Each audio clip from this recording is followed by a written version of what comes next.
Well, hello everybody. I feel like playing that song by Aerosmith, Back in the Saddle Again, trying to get back in the saddle again. It's been a while. I've enjoyed the break, kind of a mental break and personal things going on, and just taking a break from games in general, doing other things. Not games, but board games in general. Was doing some stuff on my PlayStation and kind of tinkering around with some games on that. Now I'm back to this, hopefully picking this back up. I have to get everybody up to date on where we are. I played a lot of this offline to finish out Series 14. We are now at Series 15. And Series 15 has the following games on the schedule. The game today, Cleveland at New York. And then also Arizona's at San Francisco. Tampa Bay is at Houston. Philly's at Cincinnati. And Boston is at Seattle. So I wanted to pick the best game record-wise as far as playoff contention, and this was the choice that I made. Let's look at the standings after these games, and everybody has played 42 games. Total of 42 games so far. 54 will be played overall. And right now, these are the standings as they are after the 42 games. Cleveland leads the league by 3 games. There is a logjam here in second place between Houston, Boston, and New York. If the season ended today, those would be the 4 playoff teams, and then we go to tiebreakers to figure out the second, third, and fourth seedings. But you said Cincinnati is lurking. They're only 2 games back, but the teams at the bottom 5, Tampa, Seattle, got the work cut out for them. Arizona, Philly, and San Francisco, they're pretty much done. And Seattle and Tampa really have to kick it in gear to get to really have a chance. All right, let's look at the leaderboard, statistical leaderboard at this point. And the guy that's kind of doing it all is Todd Frazier of the Reds. Todd Frazier is second in hitting at 349, only 1 point behind Bogarts. And he also leads in home runs and runs driven in. So 13 home runs is tied for the lead in home runs with Ortiz. He's got a significant RBI lead over Brantley. So he'll win the RBI crown, pretty sure. It's just a matter of whether or not he wins the home run and batting average, title to get that triple crown. So he's definitely, and he's also in there third in doubles. So he's just kind of doing it all pretty much for the Reds, trying to keep them in contention. Other leaders, you got Pollock of Arizona right up there tied with him along with Bogarts. In this game itself, got a couple of Cleveland Indians that are up near the top. Michael Brantley, and Jason Kipnis, both hitting the ball very well. As far as home runs go in this game, nobody here is in the top list for home runs, but definitely as far as hitters go. Now, I thought I'd printed the pitching totals, but I did not, so we'll have to just go with it from here. I will give you the stats as the game goes up because I have the game on the computer. I won't score it as we play because that will take too long, but I will go ahead and it will afford me the ability to read off the up-to-the-minute stats that each team has, or each player has, I should say. Pitching matchup for today's game. For the New York Mets, it is right-hander Noah Syndergaard, and for the Cleveland Indians, it will be right-hander Trevor Bauer. So that is your matchup. We are in New York, so there is no DH. Pitchers will hit. Trevor Bauer will hit off pitch hitting card number 1. Syndergaard has his own hitting card.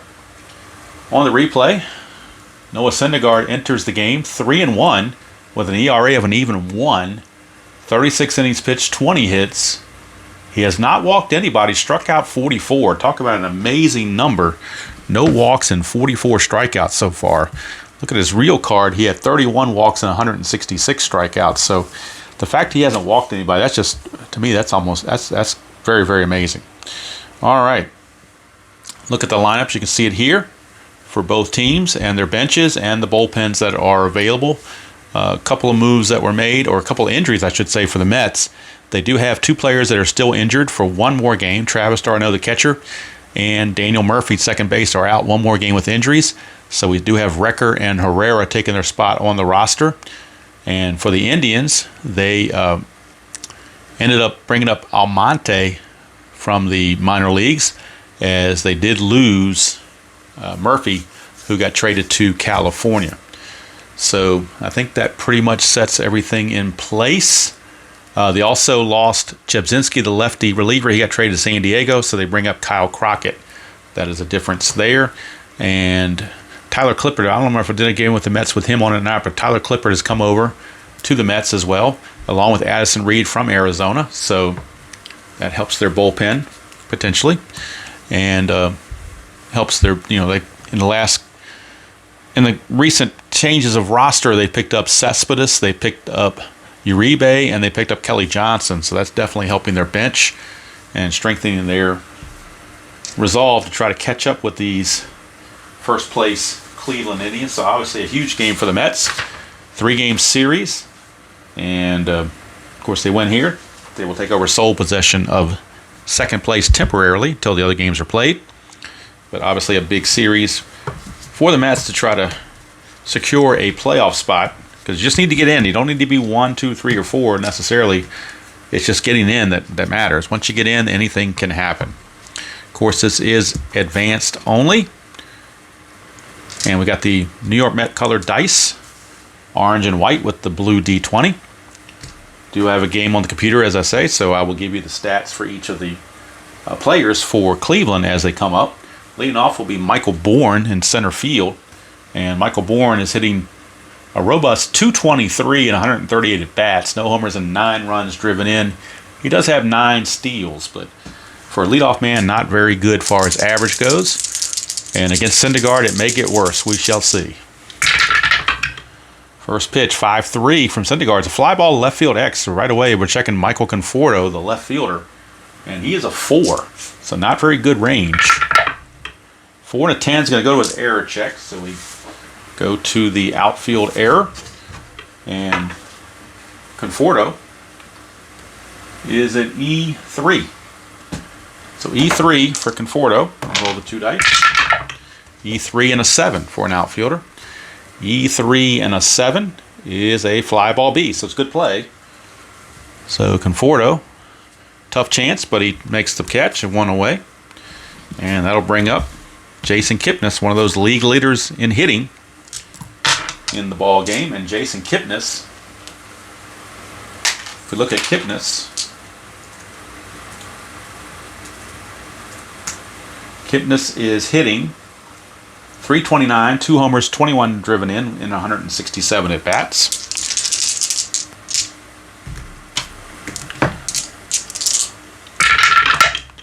.111, and that is a fly ball to right, put away out there by the right fielder Granderson for out number 2. So 2 up and 2 down. Syndergaard trying to make quick work of those Cleveland Indians. Not an even easy task to do.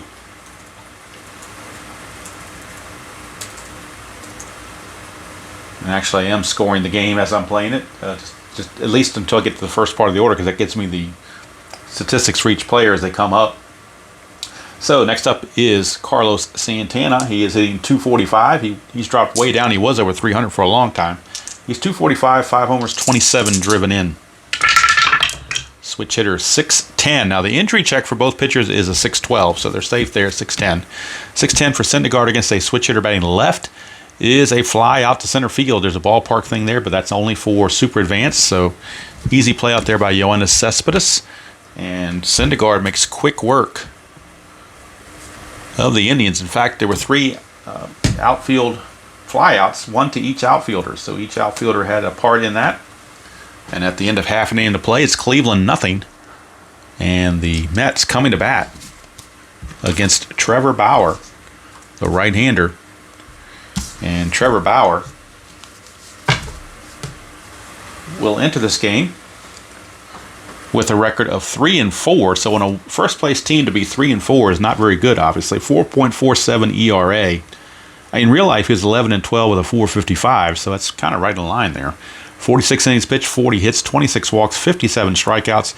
He has given up 8 home runs in 46 innings of pitching.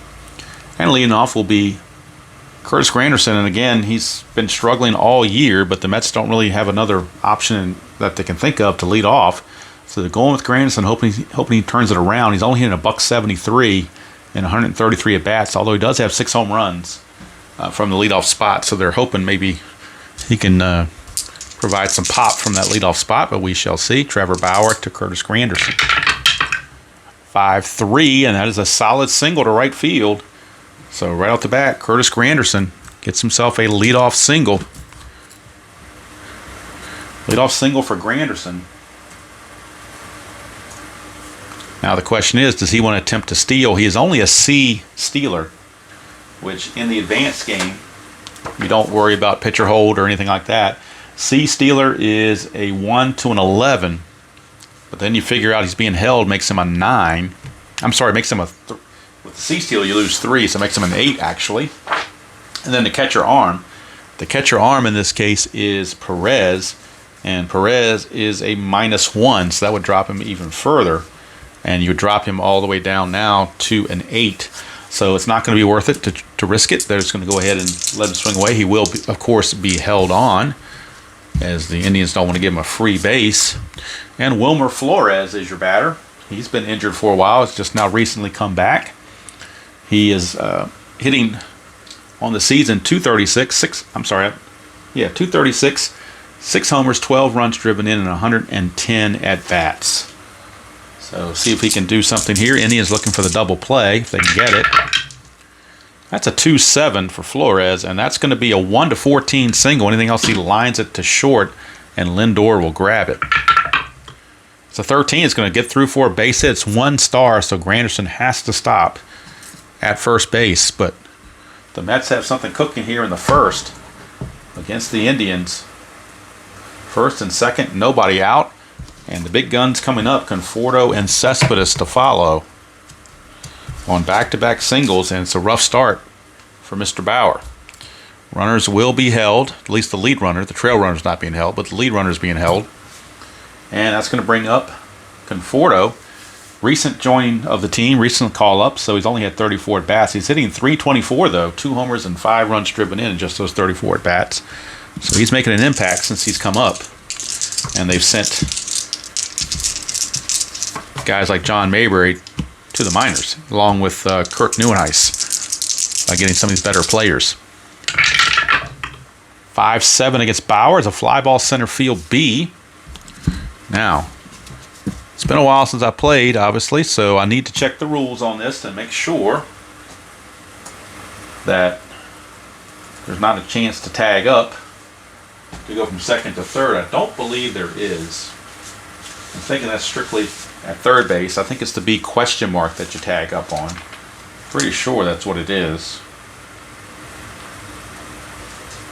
Yeah, right field only. So that's what I thought. So it's 1 away. And Bauer catches a break there. Now he's got to face Cespedes. And since Cespedes has joined the Mets in that trade with Detroit, he has had 51 at-bats. He's hitting .255. He's got 5 homers, 9 runs driven in. So 5 home runs and 51 at-bats. He's definitely making an impact. Indians still looking for that double play if they can get it. Lucas Duda is on deck. It's a 2-8 for Cespedes, and that's a 1-5 double. This could obviously bring a run, maybe 2. 6-20 will just be a fly out to left. It's a 5. It's going to drop for a double. Granderson will score automatically. Flores will go to third. Can he score? That is the question. He was not being held. That's a key factor. As the trail runner, he was not being held. So let's look at some calculations. Brantley's arm, though, is a -2 in left field, so that may deter him. Flores' speed, let's check his run rating. He runs at an 11. Not being held makes him a 12. There are not 2 outs, so he doesn't get that boost. And then a -2 from Brantley. You know, they're going to hold him at third base with only 1 out. They're going to hold him at third base, take the double, and put runners at second and third with only 1 out, and put more pressure on the Indians as Lucas Duda comes to the plate. Cespedes will have to be held at second base. But right now it is a 1-0 lead thanks to the RBI double from Yoenis Cespedes. And the Mets look for more. Infield for the Indians against Syndergaard. You know what? They don't expect a lot of runs, so they're going to play the infield in. They're going to try to choke that run off. 6-8, and that is a strikeout, a huge strikeout for Trevor Bauer as he puts the K on Lucas Duda. That was huge, and now the infield can go back to normal. But they're not out of the woods yet because Juan Uribe, one of their newest acquisitions from the Atlanta Braves, along with Kelly Johnson, he is up to the plate. And let's check Uribe's numbers. In limited duty with the Mets, obviously. Only 24 at-bats, but he is hitting .292 with 2 home runs in those 24 at-bats, so he's definitely made an impact too, and that's what's helped get the Mets further up the standings. So 2 outs, infield back, of course. Cespedes still being held at second base. Bauer trying to minimize the damage. 110, and he does. Ground ball to third. That's going to end the inning as Urshela throws to first to end it. But the Mets take the lead 1-0. They get it done. Yoenis Cespedes continues his hot ways, and the Mets lead it 1-0 after 1. That'll take us to the top of the second. And Syndergaard now with a 1-run lead to protect. And he'll be facing Michael Brantley, so he's facing the heart of the order. Still in the midst of trouble. Brantley, Lindor, and Urshela. Nothing to sneeze at there. Brantley on the replay is one of the top hitters in the league. He's hitting .338, 4 homers, and 31 driven in 151 at-bats. He's done a good job avoiding rest and injury, so he's played not every game, but very close to it.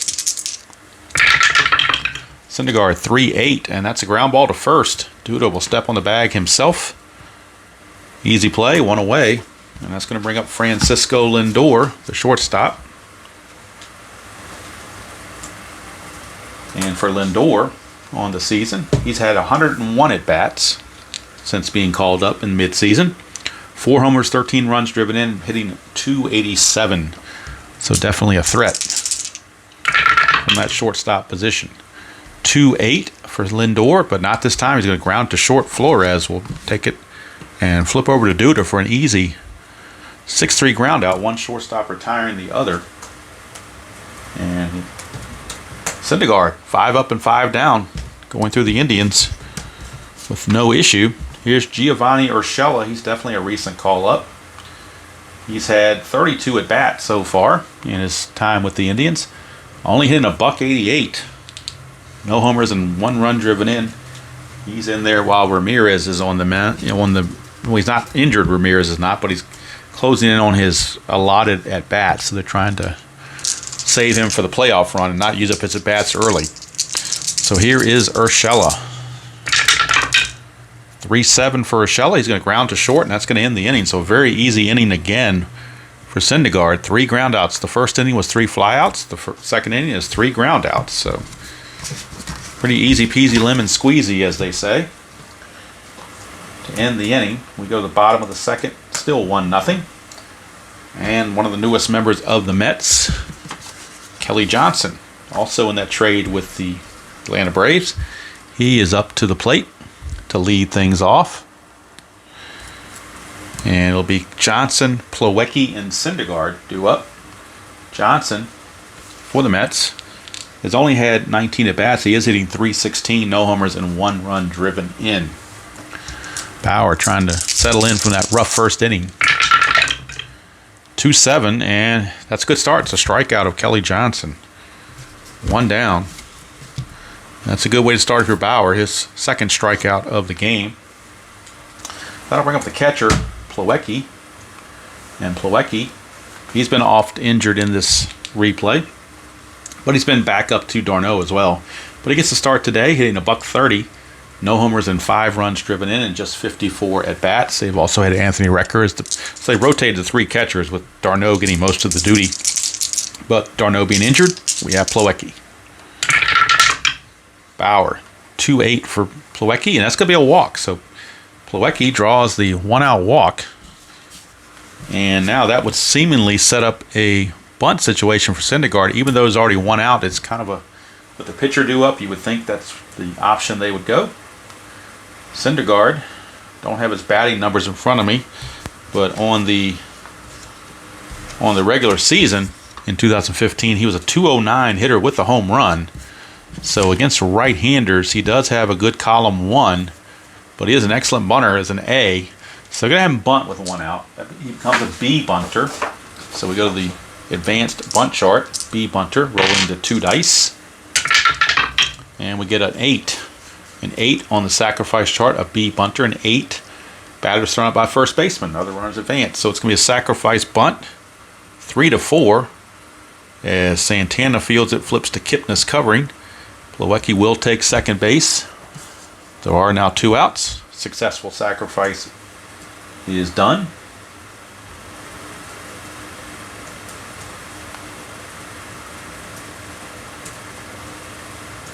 And it's back to the top of the order for Granderson. He's 1 for 1. He had the leadoff single and scored in the first inning. So looking to drive home a run this time. And Plawecki not being held at second base as a slow runner. They will not hold him. Try to prevent some of those pluses from becoming base hits.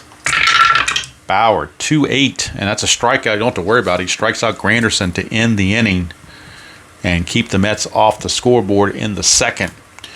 We go to the top of the third. It's still 1-0 Mets over the Cleveland Indians in this battle of 2 of the top teams in the league. Syndergaard now is up, and he'll be facing Brandon Moss. He's in right field. Normally he DHs, but of course there is no DH in this game. With the National League rules, Moss is in right field. He's hitting a measly .185 in 81 at-bats, but he does have 4 home runs. So, could have used Chisenhall, but Chisenhall has had a lot of at-bats during the season, so you kind of have to mix in some of your backup guys and rest some of your primary guys once in a while, so that's needed. There were no rest rolls per se. I think it was an off day between Series 14 and 15, so I didn't have to roll for any rest. But on my own, I just decided to rest to try to limit those at-bats as they get to playoff time. Syndergaard, 2-6, and that's a strikeout. Brandon Moss out on strikes. So Syndergaard does the job there with a strikeout. Now that'll bring up the catcher, Perez. He has been splitting time with Gomes, but Gomes needed some rest, so they're going to, just by sheer number of at-bats, so Perez will get the chance in this one. And Perez is hitting .192 for the season in 52 at-bats, 2 homers, 4 runs driven in. Against Syndergaard. 6-2, and that's a possible single. 1-10 will be a first hit of the game for the Indians. It is a 2, so it is a base hit for Perez. A 1-out single, and there goes the no-hitter, as the saying goes. And that will bring up the pitcher, Trevor Bauer. He is only a C bunter, and he is using pitcher hitting card number 1. He is a C bunter with 1 out already. Do you bunt? That's the question. I mean, it seems to make sense with an American League pitcher. I would think you almost have to bunt. Just to, if nothing else, to try to stay out of a double play. So they're going to have Bauer bunting here. He becomes a D bunter because the corners are in, so kind of risky here, a D bunter, because on his pitching card he is a C bunter, and of course the corners in drops him to a D. So we'll see what happens on a D bunter. 9, D bunter and a 9. Batter is safe, lead runner is thrown up by the catcher, so it's going to be a fielder's choice. They will get Perez at the plate. I don't have a slip for Syndergaard, so I will just flip Perez over to let you know it's a base runner there.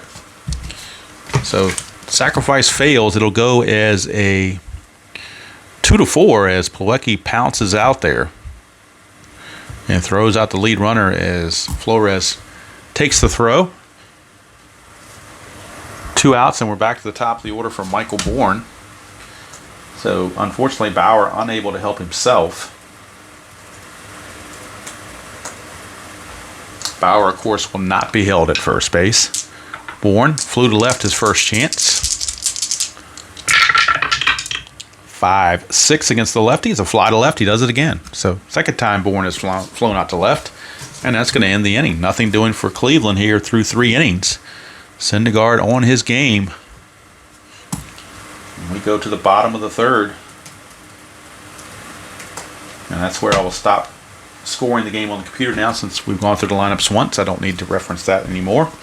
I'll only reference that when I'm bringing in relievers. So bottom of the third we go.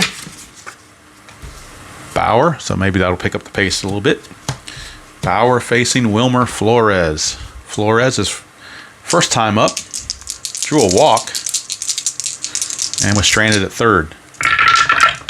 Bauer 1-7. That's a solid single for Wilmer Flores. So Flores reaches base again, this time a leadoff single. And is an E-stealer, he will not be held. Infield looking for double play for the Cleveland Indians. Michael Conforto flew to center his first chance. He's up at the plate. 6-11. Again, 6-12 is the injury factor, so 6-11 is okay. It is a fly to right, one down. There's a diamond there, but that's super advanced, so no worries. No ballpark effects to worry about in advanced. It's just a fly to right, one away. And that brings up Cespedes. He doubled his first chance. That was the only run of the game so far, his RBI double. It's a 1-5, and this time he strikes out. So loaded column 2, but he found column 1, and that becomes a strikeout for out number 2. And that's going to bring up Duda. Speaking of strikeouts, he struck out his first chance. 1-8. 1-6 is a single. Anything else, he will ground out to Kipnis to end the inning. It's a 6 round the number, so he beat it out. Kipnis knocked it down, was unable to get it over to first in time to get Duda. Some of these running things that got a little crinkled up in the envelope, so apologize for that. But 2 on now with 2 outs. And it's up to Uribe, who's certainly capable of getting a base hit. Flores, again, not being held on at second base. 2 down. Bauer to Uribe, 6-6, and that's trouble. 1-5 is a triple. Anything else, though, it will fly to center, and Bourne will track it down to end the inning. 1-5, and they clear the bases. That's a 6, so snow-coned over there by the center fielder, Bourne. Saves 2 runs and saves Bauer's bacon. And that's going to end the inning. So after 3 complete, it's 1-0 still. Favor of the Mets. Uribe almost cleared the bases, but not quite. So we'll go to the top of the 4th. Fatigue-wise, Syndergaard is a 6, and so is Trevor Bauer, so they're in no danger of being tired yet. It'll be Kipnis to lead it off. He flew to right his first chance.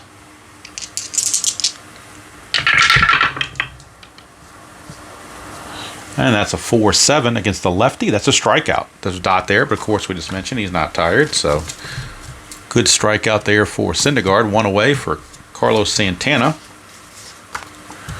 first baseman. 6-11. Again, 6-12 is the injury. 6-11's okay. It's a strikeout against the lefty. Switcher to batting left. 6-11's a strikeout. So back-to-back Ks to start the 4th, and that brings up Michael Brantley. 3-9 for Brantley, and that's a routine ground ball to second. Put away by Kelly Johnson. He'll throw it over to Duda for a very quick 1-2-3-4th inning. We go to the bottom of the 4th. Bottom of the 4th we go. It's still 1-0 Mets.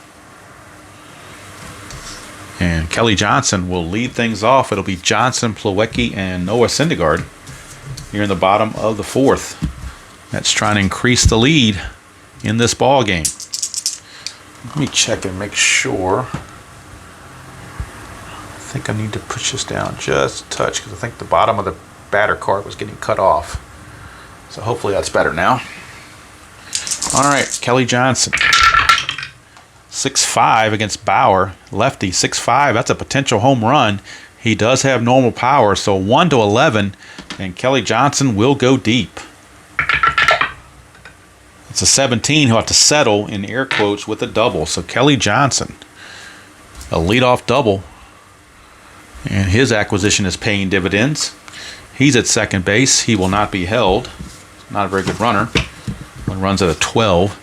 And Plawecki will step up to the plate with 1 out. It's a bad bunter, so you're not going to have him bunt. Plus, you got the pitcher coming up, so they're going to have him swing away. 4-4 against the righties. A fly ball center field X. That's Bourne. And Michael Bourne is a 2 in center field. 2 and a 15. Let's check the defensive charts. 2 and a 15 in center field. A 2 and a 15 is a fly ball C, so that means the runners have to hold. The runner has to hold. So Johnson unable to move up on the fly out to center field. It's going to bring up Syndergaard, and honestly, with one out already, getting him into third is not really going to help all that much. So maybe let Syndergaard swing away. He does bat left-handed, so maybe get some off of Bauer. But it's off his own card, 3-8, and that's a strikeout. So maybe should have had him bunt, but really getting the runner to third base with 2 outs, I didn't see where that made that much of an advantage. So took a chance, just didn't work out. And we're back to the top of the order for Granderson.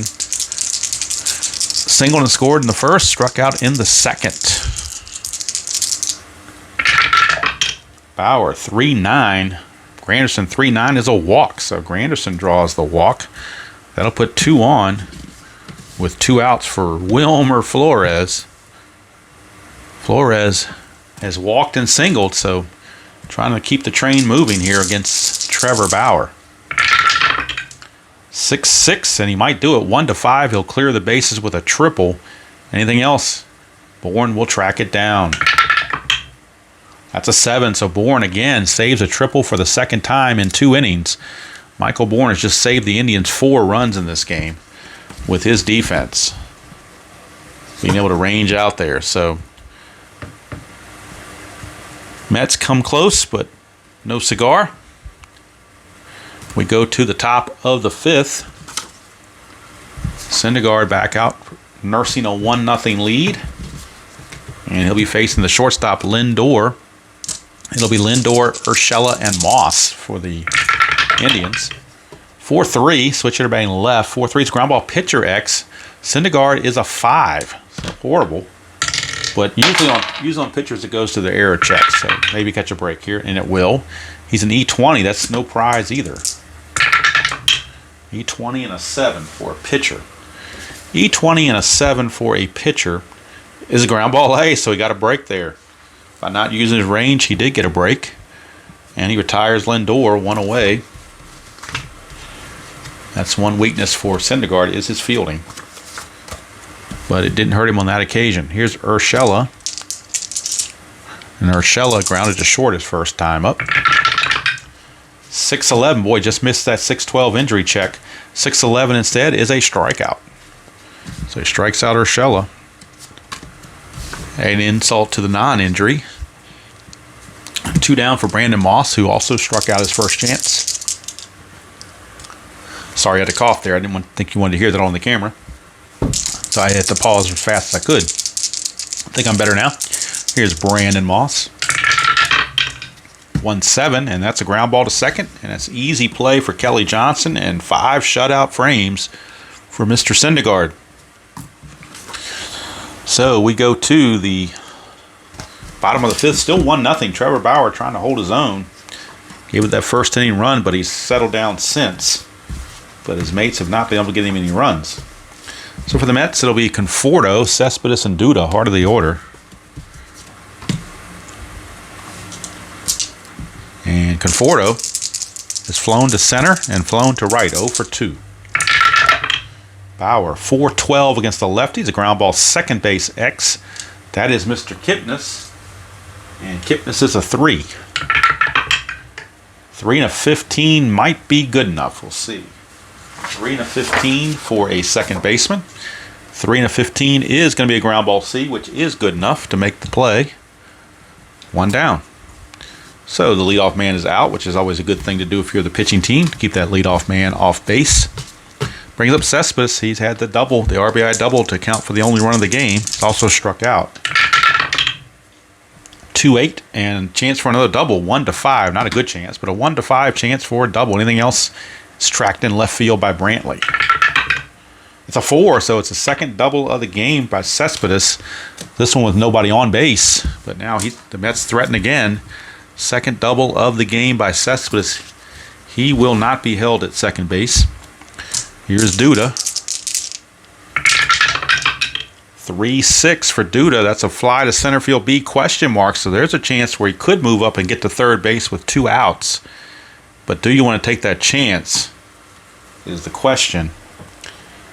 I think they're going to hold him there. They're going to hold him there, and Juan Uribe is a pretty good hitter, so they're going to let Uribe, and he's already in scoring position, so why blow it? So Uribe with a chance now to drive home the run, although he is 0 for 2 in this game. 4-8, and he walks, so it keeps the inning going. Mr. Uribe gets to keep the inning going. I don't have a thing for Uribe, so I'll just put a generic one out there. So it puts 2 on with 2 out for Kelly Johnson. Dangerous material here. Kelly Johnson is a dangerous hitter. He doubled his last time up. Bauer, 4-11 against the lefty, is a fly ball right field X. That could be trouble because in right field is Moss, and he's not a very good fielder. He's only a 4, so this could drop. 4 and a 4, it's definitely going to drop. 4 and a 4 for a right fielder. A 4 and a 4 is a double, all 3 stars. It'll clear the bases. A 2-run double for Kelly Johnson. And boy, having that Moss in right field cost him right there. And Kelly Johnson comes through with an RBI, a 2-run double actually. All this with 2 outs. It's his second double of the game. It's now 3-0 Mets. And Trevor Bauer is on the ropes. Plawecki is your batter. Syndergaard is on deck, the pitcher. But I tell you what, Syndergaard is almost as good a hitter as Plawecki is. So I think they're going to go ahead and just pitch to Plawecki. Plawecki is 0 for 1 with a walk. Did fly to center. You just got to avoid his column 2. That's the main thing. But he found column 2. 2-6 is going to be a single to left field. Kelly Johnson at second base was not being held because he only runs as a 12. So not being held makes him a 13. There are 2 outs, makes him a 15. And the base hit is assumed to go to center. I'm sorry, no, it went to left field rather. Brantley is a -2 arm. So let's review the numbers again for Johnson. 12, he's not being held. 13, 2 outs makes him a 15, but -2 from Brantley is a 13. They're going to send him 1 to 13. He'll score. He's thrown out. So Kelly Johnson tried to score, but couldn't get it done.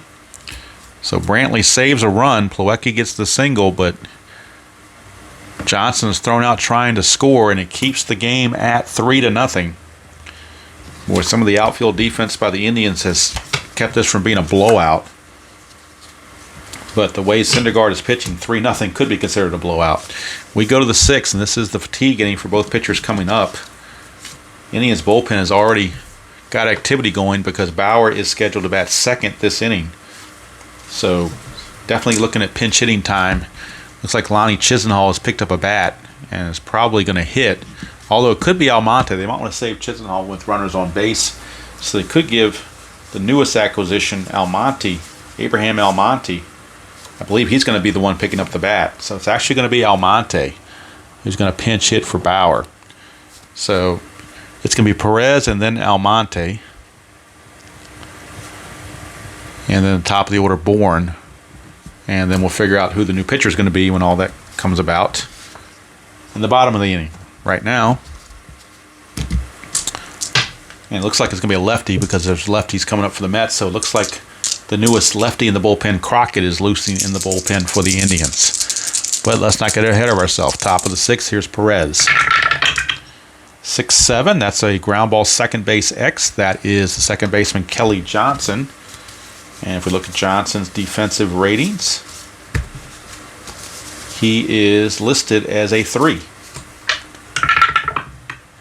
3 and 13 is probably going to an error check for a second baseman.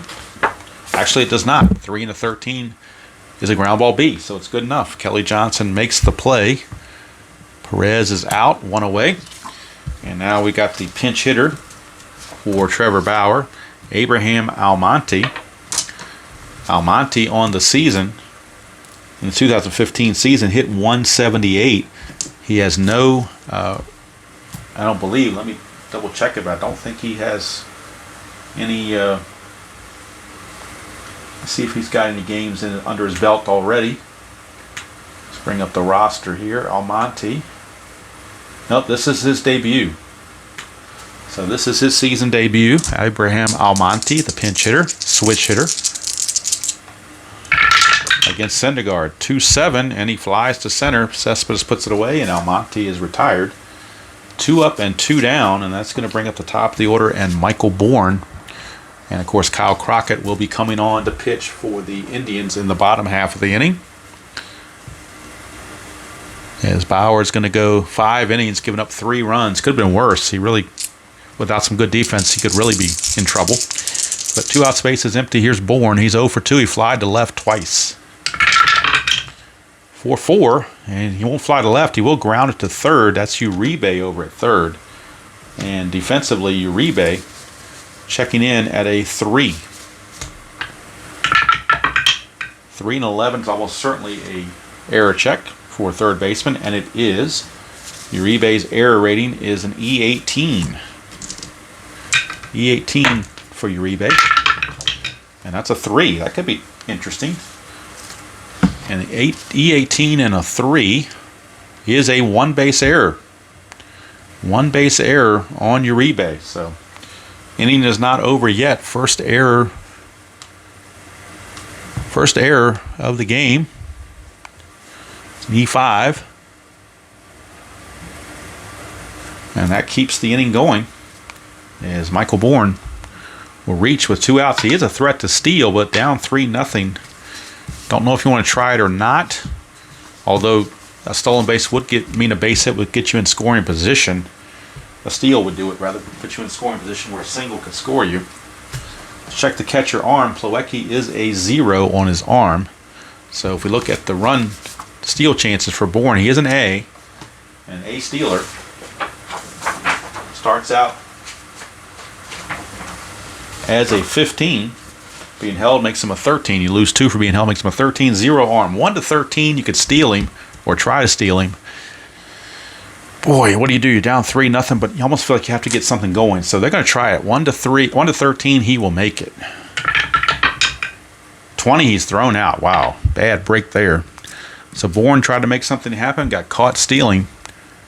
And second guessers are probably questioning Terry Francona right about now, but you gotta do something, I think. If you're the Indians, you gotta try to make something happen against Mr. Syndergaard, but they couldn't do it. So that's going to do it for the Indians here in the top of the 6th. They get nothing. Just the error, and that was it. All that came about was an error.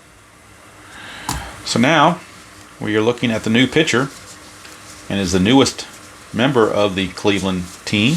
Just got called up to replace Chebzinski, who got traded to San Diego. And that is Kyle Crockett. He was in the Almonte trade. So here's Kyle Crockett. He's going to come on. He's pitched only in the 2015 season. He only went 18 innings, but he is carded. 18 innings, I'm assuming from extra players. 18 innings, and he has a 4.08 ERA. No wins, no losses, no saves. He is pretty much a lefty specialist, you would think. And he's in there because the left-handers are coming up for the Mets, namely Syndergaard and then Granderson. So back-to-back lefties.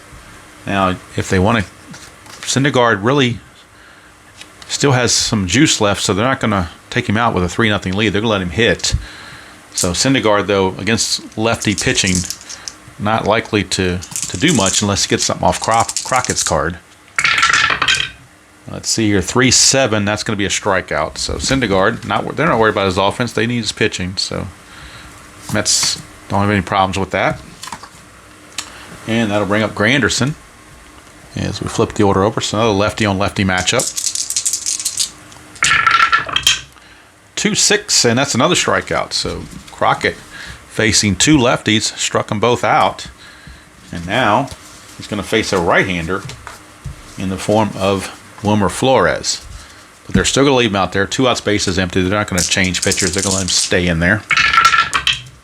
2-10, and he's going to get a ground ball to short. Easy 1-2-3 inning for Crockett. That's going to do it for him. He's a 1-inning pitcher, so he did his job. He kept the Mets off the scoreboard. Easy 1-2-3 inning. We go to the 7th. Still 3-0 favor of the Mets. And keep an eye on Syndergaard. He had, actually, I don't think that error really should count against his fatigue, so I think he's pretty much still good to go. He is going to be facing the heart of the order, Kipnis, Santana, and Brantley for the Cleveland Indians. And they've been quiet. He's kept them as an 0 for 6 aggregate between the three of them. So that's been the key to the game as far as Syndergaard goes. 2-7, although this time now we got to walk to Kipnis, so got to be careful here. The Indians could be forming a rally. And as we speak, the bullpen is active for the Mets. And they do have right-hander. One of their newly acquired right-handers, Addison Reed, acquired from the Diamondbacks. He is loosening in the pen. And now coming up, Kipnis B. Steeler will be held, but down 3-0. And also what happened to him in the 6th inning, they're not going to try it. Santana is up. Kipnis is being held. 2-5, and that is a walk. So now Syndergaard getting close to his fatigue level. And the bullpen, again, Addison Reed loosening. And he may come in if he can't get Brantley. He may come in to face Lindor if Syndergaard runs into issues. 3-7 for Brantley against the right-hander is a fly ball to center, 1 away. And down 3-0. They're not going to risk it. They're not going to risk anything, especially against the arm of Cespedes. Yoenis Cespedes' arm is a -5, so you're not going to run against him. You're not going to take any gambles there. So that'll bring up Lindor. There is 1 out now. The question is, with Lindor coming up, do they stick with Syndergaard, or do they go to the fresh arm of Addison Reed? I think they're going to stick with Syndergaard till he gives up a run. So here is Lindor. 6-4. That's a ground ball shortstop. I'm sorry, over here, ground ball shortstop X. So that is Flores. Flores with an X chance. Flores not the best defender though at a 4. So this could get through for a hit. 4 and a 7. Or does it go to an error chance? Let's see. Shortstop, 4 and a 7. Actually, how about that? A 4 and a 7. He actually does make the play. It's a ground ball C. Everybody will advance. But he does get the out for out number 2. So Flores, not the best outfielder in the world, but at least records an out. And that brings up Giovanni Urshela at third base coming up. They do have Chisenhall on the bench if they want to pinch it for Urshela. And I think they will. In this situation, I think it's a critical situation. They're going to go to their bench for Lonnie Chisenhall to pinch hit for Urshela. He will stay in the game to play third base as well. So Chisenhall will be on. And on the replay, Chisenhall is hitting .280 in 100 at bats, a home run, 9 runs driven in. So it's an improvement over Urshela, who is a .220 something hitter in the 15 season. So Chisenhall will pinch hit and then stay in the game to play third base. And as a third baseman, he's not as good defensively. He's only a 4 and an E18, where Urshela was a 2 and an E13. But they need offense, obviously. But they're going to let Syndergaard pitch to Chisenhall. 2 outs and 2 on. Santana not being held at second. So the plus chances won't hurt on the Cards. Syndergaard, 6-6 against the lefty. It's a ground ball to first, and Duda is right there to end the inning. Had they left Urshela in there, a righty, it would have been a strikeout. So either way, he gets out of it, and that's probably going to be it for Syndergaard. He's going to go 7 shutout innings, and they'll turn it over to the bullpen after that. Might not be Reed. It might be somebody else. We'll have to wait and see. But the Indians lose a chance to get some runs. They leave 2 in scoring position. And we go to the 7th inning stretch. I don't have any music queued up, so we'll eschew that part. But we need a new pitcher for Cleveland. That's more important right now. So the new pitcher for Cleveland, we need a new bullpen pitcher, as Crockett went his 1 inning. Coming up for the Mets, it's going to be Conforto, Cespedes, and Duda. 2 out of 3 are left-handed. But I don't know if they want to go to Hagedorn. I think they're going to just go to another pitcher and hope he can do well against lefties. And that's going to be Jeff Manship. And on the 15 season, he had a very good year on the 15 season. He was 1-0 with the 0.92 ERA. Let's see what he's got on on our replay season, I should say. Let's see what Manship has done to this point. Manship to this point is 0-0 with a 1.80 ERA, 10 innings pitched, 3 hits, 2 walks, 4 strikeouts. So he's pitched well. So despite him not being a left-hander, you can't burn all your left-handers in one game, and you want to keep Haggard on probably for the next game, or you don't want to wear him out for the whole series. Plus, you're down 3-0. If it was a tighter game, then they might start doing that lefty-righty thing. But Manship is on right now, and he'll be facing Conforto, Cespedes, and Duda. 2 out of 3, of course, left-handed. Bottom of the 7th, 3-0 Mets here at Citi Field. But of course, in advance, there are no ballpark effects. Manship to Conforto, 5-7, and that's a strikeout. So Conforto down on strikes. Manship starts out very nicely against the lefty. And now here's Cespedes. He's had 2 doubles in the game. Manship 3-5 to Cespedes. The ground ball to second. Kipnis is there, 2 down. And it's going to bring up Lucas Duda. 5-6 against the lefty. That is another strikeout. So Manship does his job. Boy, just put down the Mets 1, 2, 3. Didn't care about the lefty. Struck out 2 out of 3 of them. And we go to the 8th inning. It is still 3-0 in favor of the Mets, and Manship can come out and pitch although he is scheduled to bat, so they're going to pinch hit for him. So he'll only get the 1 inning of pitching. They'll bring in another reliever. And speaking of relievers, we need a reliever for the Mets, as Syndergaard has gone 7 innings, and that's enough for them. Can't wear him out, so they will go to the pen. Due up for the Indians, it'll be Moss, Perez, and a pinch hitter. And all the pinch hitters on the bench are right-handed, so you pretty much got a lefty and 2 righties. So they will go ahead with the right-hander, Addison Reed. And again, he is an acquisition from Arizona. So we'll figure out what he's done for Arizona plus what he has done for the Mets. Combination results for his numbers, and it is as follows. He is 1-0 with a 2.66 ERA, 20 innings pitched, 14 hits, 7 walks, and 24 strikeouts. So Addison Reed is in to try to keep the score right where it is. Set things up for Familia. That's the plan anyway.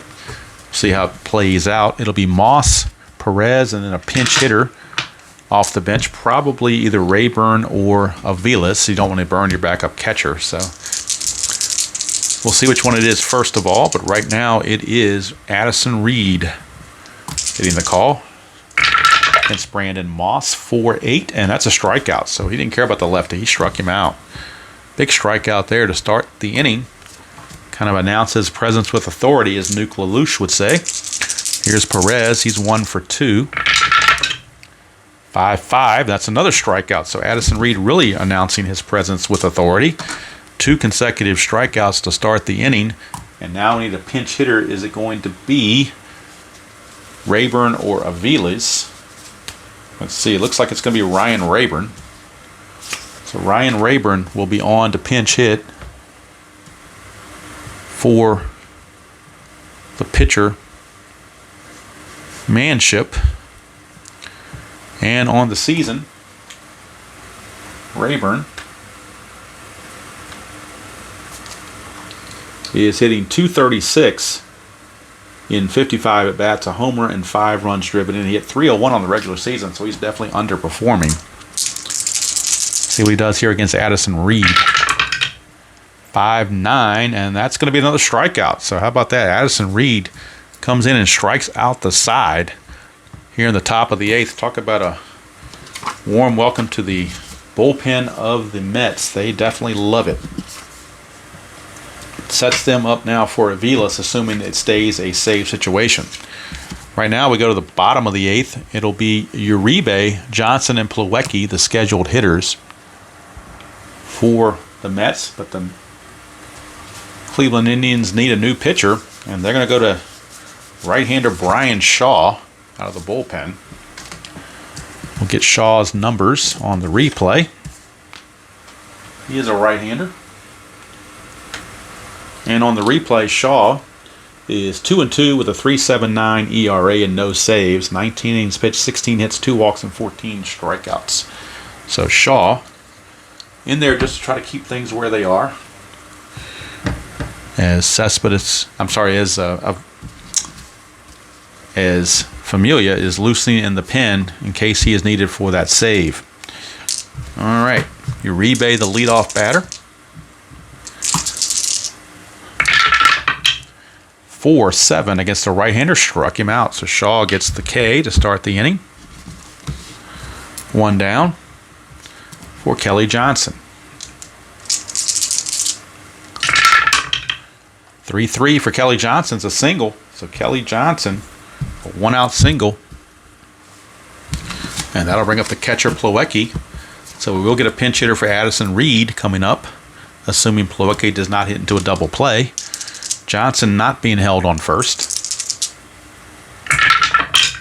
6-4, and that's a fly ball left field for out number 2. So 2 down, and now the Mets will go to the bench for the first time for a pinch hitter.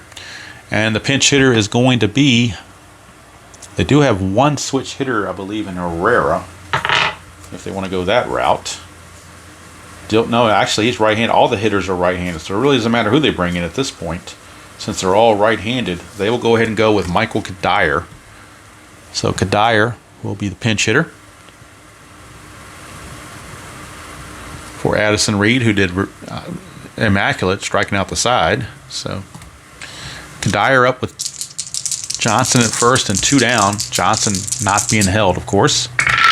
Shaw, 5-5, and that is a strikeout. So it didn't matter that they brought in Kadire, he strikes out. It's going to end the inning. And Shaw did his job. Keeps the score at 3-0. But now it sets things up for Jared Familia. Coming in and add to his save total. And he'll be facing the top of the order in Bourne, Kipnis, and Santana. So let's check the numbers on Familia as he's looking to get the save. Familia on the season, he is 2-0 with a 1.17 ERA and 12 saves.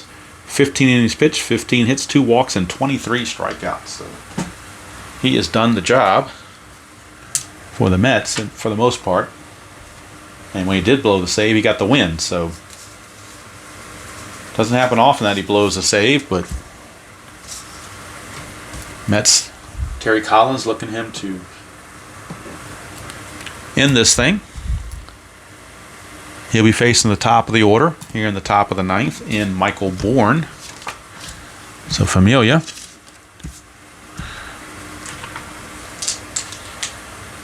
is looking for his 13th save, which will be near the top of the league leaders if he can get it. 5-10 against the lefty is a fly to center, 1 away. So that's one of the 3 he's got to get.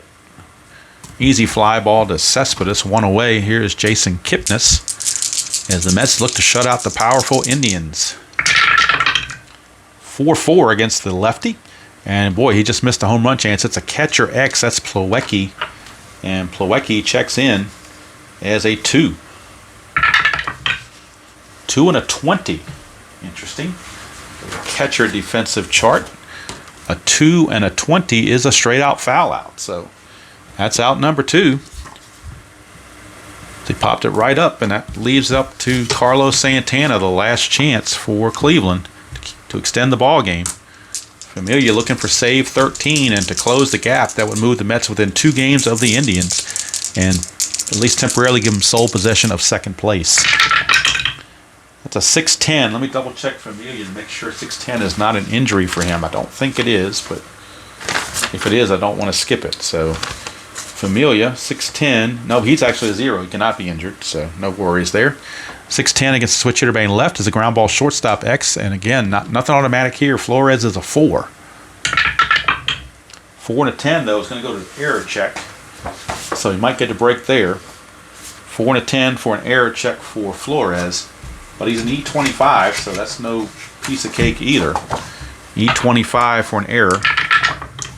That's a 9. Shortstop E25, and a 9 is a ground ball A, though. That's going to end the ball game. So Flores handles it without issue, and there's your ball game. Mets win the opener of the series 3-0 over the Cleveland Indians. Winning pitcher is Noah Syndergaard, and Syndergaard will improve his record now to a total of 4-1. It's going to lower that ERA as well. And with Cleveland, unfortunately, Trevor Bauer, he is going to drop to 3-5. So on a first place team to be 3-5, you're either getting bad luck or not pitching well, or a combination thereof. Take your pick. So I'm going to pause the video and come back with the totals. Okay, final totals in the ball game. The Mets win it by the score of 3-0 over the Indians. 3 runs, 9 hits, 1 error, and 9 left for New York. No runs, just 2 hits, no errors, and 3 left for the Indians. Winning pitcher and star of the game is Noah Syndergaard, as he went 7 innings and gave up no runs and just 2 hits.